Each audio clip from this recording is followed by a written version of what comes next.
Sem Censura hoje está falando de música, de literatura, da água, da carne. E a gente estava conversando com o Fabrício Carpinejar. Fabrício, a gente estava falando de quanto você é sedutor. Isso tudo tem uma espécie, já que era um menino feio, que seduz as pessoas e seduz os outros e as meninas. Os meninos sempre querem seduzir as meninas, porque os meninos feios, eles têm uma ligação com as meninas bonitas. Eles gostam, né? Não, é que as meninas bonitas sofrem tanto bullying quanto os meninos feios. Ah, tá. A mulher linda sofre bullying, porque por mais que ela seja inteligente e consiga tudo o que ela consegue na sua vida, parece que nunca é pelo mérito da inteligência. Entendi. Mas pela sua beleza. Mas você conseguia, então, seduzir as meninas bonitas. E aí você era respeitado pelos meninos. Porque toda mulher bonita se sente feia por dentro. Porque teve que sofrer. Então tu fica com aquela aparência da infância. Aquela dificuldade. Né? E eram meninas que precisaram se esforçar para se sobressair. Aí tem uma certa ligação, uma amizade da dificuldade. Do homem feio com a mulher bonita. Mas como é que você resolveu internamente, eu não sei se eu estou sendo um pouco abusiva, essa história do bullying, dessa coisa de escola? Porque criança não tem essa coisa que um adulto tem, de ser sólido e de ter noção do que quer e do que vale. A criança não sabe. Como é que você conseguiu descobrir isso? Sofrer é também a minha força. Tá. Porque eu estou sendo vulnerável. Eu não sofri para parar de sofrer. Eu sofri para aprender a ser mais sensível. Então, para não me fechar. Eu não me encastelei. A gente não tem como dominar a vida. A gente não tem como dominar os fatos. A nossa maior parte do sofrimento é imaginário. A gente fica sofrendo por coisas que não vão acontecer. A gente quer controlar as circunstâncias. Uhum. Então o sofrimento ele é imaginário. Se a gente vai sofrer, vai ser rápido. Só que a gente fica se torturando, se humilhando. O que eu escolhi na minha vida é não ser coitadinho. É ser feliz com pouco. Eu tive dificuldade de falar na minha infância. Então eu sei o quanto que é prazeroso conversar. Então só o fato de estar conversando, trocando um cafezinho com um amigo meu, já é uma celebração. Tá. E eu preciso de muito para ficar triste, porque a tristeza passa rápido. Isso tu aprende com a paternidade. Você foi muito amado pelos pais? Sempre. Meus pais me amaram na vida e nas palavras. Com certeza. Ou seja, sempre que eles não tinham como me falar algo, eles me alcançavam um livro com uma história que era uma história quase como uma carta que eles escreviam para mim. Então sempre tinha um pretexto. E dentro de casa tinha o hábito de guardar fotografias da família dentro dos livros. Então a gente não tinha um álbum de fotografias. Para a gente encontrar o nosso passado, a gente tinha que mexer na biblioteca, revelar livros. E a gente lia o livro para ver o que tinha aquela foto naquele livro. Não tinha nunca nada. Mas a gente já tinha lido o livro. Você reclamava desse bullying com seus pais ou você sofria calado? Uma curiosidade, assim. Assim, ó. Primeiro tu sofre calado. Uhum. Mas os teus pais, eles aprendem a ler o silêncio. Claro.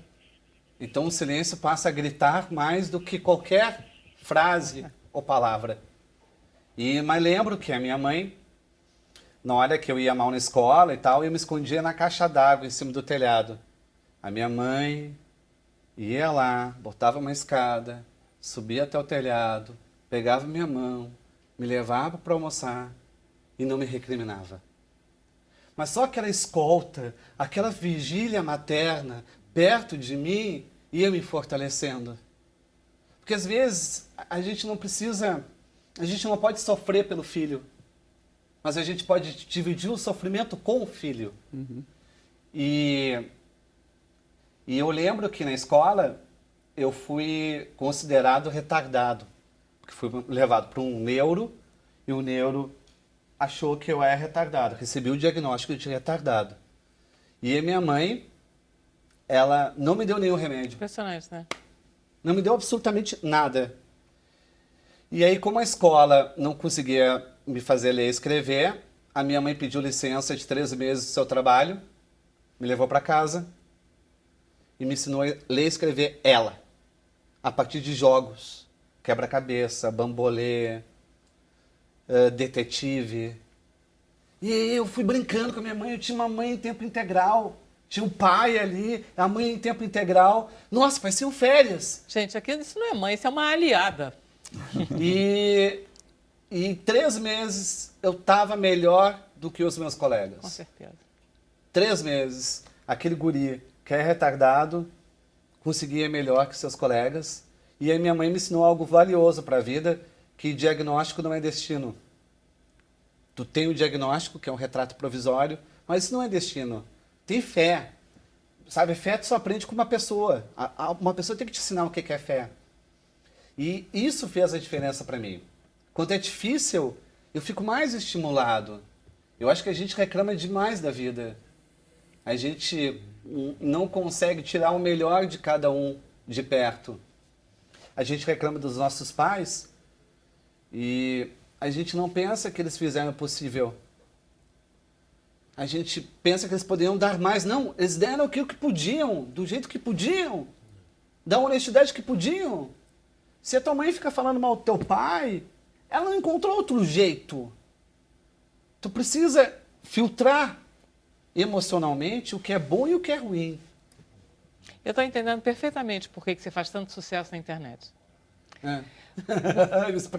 Perfeitamente, perfeitamente, porque você consegue dizer o que as pessoas estão precisando ouvir um pouco, de um jeito simples e falando de coisas muito verdadeiras, porque você está falando, aquela coisa de falar do pessoal para atingir o universal, é o que você está fazendo. Você está falando de você e você consegue atingir todo mundo. Eu tive uma pessoa que não desistiu de mim. Então eu não posso desistir das pessoas com facilidade. As pessoas podem me mandar embora, o amigo pode me mandar embora, eu vou ficar. Vou ficar. Eu vou tentar recobrar para ele no momento a importância que ele é. A gente descarta muitas pessoas. Ou ela se encaixa na nossa vida, ou ela atende os nossos objetivos, ou ela não serve mais. As pessoas não são objetos. As pessoas, elas são mais importantes e decisivas quando elas estragam. Eu queria que você lesse algum trecho seu. Vou ler um sobre amizade. O amigo não renuncia à amizade mesmo quando você desistiu. Insistente como o esquecimento dos velhos. Desperta o humor no desespero e se desespera com a ausência de notícias. O amigo não numera as páginas do livro. Toda página pode ser a mesma. O amigo inventa insônia com uma gaita de mão ou uma cerveja gelada. O amigo é capaz de esconder seu amor para proteger a amizade e de me aconselhar a seguir o que ele mesmo tinha vontade. O amigo conhece as minhas dores para não tocá-las. Não me tortura com os meus defeitos e me perdoa por não ser como ele. Aliás, agradece-me por não ser igual a ele. O amigo, mesmo, sempre volta. Pensando bem, não volta. O amigo nunca saiu do lugar. Ele é a rua que atravesso para chegar em casa. Muito bonito, muito lindo. Quantos seguidores você tem mesmo? Na fanpage, eu tenho a fanpage Carpinejar, tem 500 mil. Olha só isso. Agora, ao mesmo tempo, você tem essas coisas muito líricas e muito morais. Você tem um nível de senso crítico e de humor delicioso. Eu queria que você lesse um pedacinho do que eu gosto, ou do rapaz que come sem parar, ou da mãe que dá escolha. Você pode escolher. Mas a gente não tem como fugir da comicidade. Pois é. Porque eu acho que a gafe é quando a gente realmente é autêntico. E a gente vai ser amigo de alguém depois que ele sobrevive à nossa ressaca. Então, assim, amigo é aquele que aguenta a bebedeira, vai dar tanto aqueles tapinhas nas costas quando a gente está passando mal. né? E por mais que a gente queira evitar, vai acontecer. Eu lembro que eu fui almoçar com um amigo meu, ele trouxe um outro amigo dele, e a gente estava comendo de frente, e de repente eu vejo um arroz saltar da boca dele em minha direção. E eu vejo que meu amigo viu o arroz vindo na minha direção. E eu estava de boca aberta. Aí só me restou engolir aquele arroz. Aquela troca de intimidade tão forçada.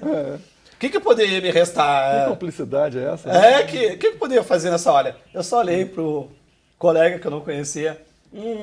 Gostoso. Você Baita devolveu prova na de hora amor. essa? Ele não podia fazer uma guerra de arroz, entendeu? Não, lê aí os dois que eu tinha separado. Qualquer um dos dois que eu tenho que acabar essa entrevista, senão a gente fica aqui com você o resto da tarde. Todos os filmes que minha mãe assiste, eu não vejo mais. O complicador é que ela é cinéfila. Frequenta o cinema 3 vezes por semana. Não sobram muitas alternativas do que está em cartaz. Não tem graça. Minha mãe é o spoiler em pessoa. Não se restringe a evidenciar a sinopse do filme. Sempre conta o final. Sua recomendação é um atestado de óbito cinematográfico. Transforma o roteiro em fofoca. Já estabelece a dica dizendo: não pode perder o filme porque a última cena é antológica. E conta a cena. Muito bom, muito maravilha. A gente volta com você ainda, mas vamos passar para a água? Vamos. Olha só, eu adoro esse assunto água. Aliás, esses assuntos hoje estão muito bons. Eu acho, quando eu descobri, 20 anos atrás, que a água era finita e que ia acabar a água, acho que foi dos golpes mais violentos de toda a minha vida. É verdade? A água pode acabar? Fisicamente não, mas ela pode ficar indisponível por vários fatores, né? Se tornar uma água extremamente poluída, ela pode, na verdade, se escassear numa região por mudanças que possam acontecer no próprio clima e por razões antrópicas. Enfim, então... A água limpa pode acabar. A água, eu acho que é melhor colocar dessa maneira. Quer dizer, a disponibilidade de água limpa, ela se torna escassa na medida que os usos se intensificam e os retornos dessa água passam a ter pior qualidade. É por isso que se fala tanto que a água, ao ser usada, o uso para abastecimento, por exemplo, urbano, humano, essa água deve ser adequadamente tratada. Ela deve retornar em condições adequadas. Né? A água... O Dia Mundial da Água. Todo ano tem um tema. Qual é o tema desse ano? Eu não vou lembrar qual é o tema desse ano. Tá, porque, se não me engano, são as águas residuais. Tá. Não é verdade, isso? é verdade. Água residual é esgoto? A água residual são todos os efluentes, quer de qualquer atividade, tá? Quer agricultura, quer atividade industrial, quer atividade urbana. Então, qualquer água que passou por um processo qualquer de uso, ao retornar, ela é um efluente. Tá. Tá. Nós somos os principais culpados, nós, consumidores, por esse estado atual da água, ou é a agricultura, ou é a indústria, ou é a poluição? Quem é que está estragando a água do planeta? Primeiro que eu acho que quando nós falamos, quando dirigimos, né, em relação a... Quando fazemos esse comentário em relação às pessoas, aos indivíduos, a gente tem que estabelecer os sujeitos corretos, né? Isso. Porque não podemos achar que a situação da água é igual, né? Ela ocorre e é distribuída e é utilizada nas mesmas condições sempre. Então, por exemplo, vou dar um exemplo para você disso, né? Aqui na região metropolitana do Rio de Janeiro, você tem uma parcela da população que recebe água diuturnamente. Ela é abastecida diuturnamente. E em volumes altíssimos, né? Você tem aí em torno de, às vezes, 500 litros dia. A ONU recomenda algo em torno de 150 litros dia, 110 litros dia como suficiente. Então, você tem, em algumas situações, desperdício literal, consumos altíssimos, né? Que poderiam ser muito mais baixos. E você tem contingentes não pequenos, enormes contingentes de pessoas, ou que não recebe água, ou que recebe de uma forma intermitente, 2 vezes por semana, 3 vezes por semana. Isso você está falando no Rio de Janeiro. Eu estou falando, o Brasil inteiro, você tem situações assim. Mas para não ficarmos, para ficarmos num caso específico, né, eu estou falando na região metropolitana. Então, é por isso que eu te falei que precisamos, então, falar dos sujeitos, né? E agora, logicamente, uma boa parte da poluição hoje dos rios que cruzam cidades, não é? Isso se deve à falta de tratamento do esgoto doméstico.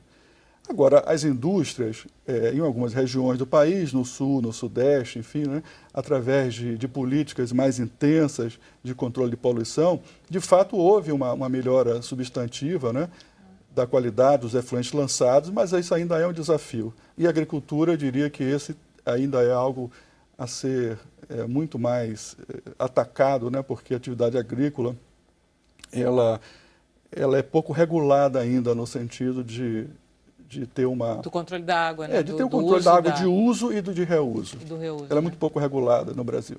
Em termos pessoais, o que a gente pode fazer para ajudar a não piorar? Você falou do consumo exagerado. Bom, se nós colocarmos isso do ponto de vista do indivíduo, não é? Porque eu diria o seguinte, que existe um papel muito grande para ser enfrentado em relação às políticas em geral, né? Em relação à água, às políticas públicas, né? Aos investimentos, a forma que os investimentos são dirigidos, enfim. Se fala muito que é importante se aumentar a produção de água, construindo reservatórios, né? Aumentando a oferta. Mas uma política muito importante, que tem ganhado espaço já há muito tempo, inclusive no mundo inteiro, é uma política mais de controle da demanda, portanto, dos usos, né? A forma que usamos a água. Então é isso. Mas se considerarmos que alguns usam muito, portanto, usam além do que deveriam, que o consumo per capita às vezes é muito alto, e alguns usam pouco porque não têm acesso ou têm pouco acesso, eu diria que uma das questões fortes para que a gente tenha de colocar na nossa agenda, né, é que a água é um direito. E, portanto, precisamos trabalhar com essa ideia de que o abastecimento, o acesso à água tem que ser universalizado. Tá. Ou seja, o direito é porque é um direito de todos, né? Não é só de alguns. Todos. Né? A gente vai para o intervalo, mas a gente continua um pouquinho ainda conversando sobre a água. A gente volta. Desculpa, Camila, aí eu te dou um espaço maior, Tá, ok? A gente volta já já.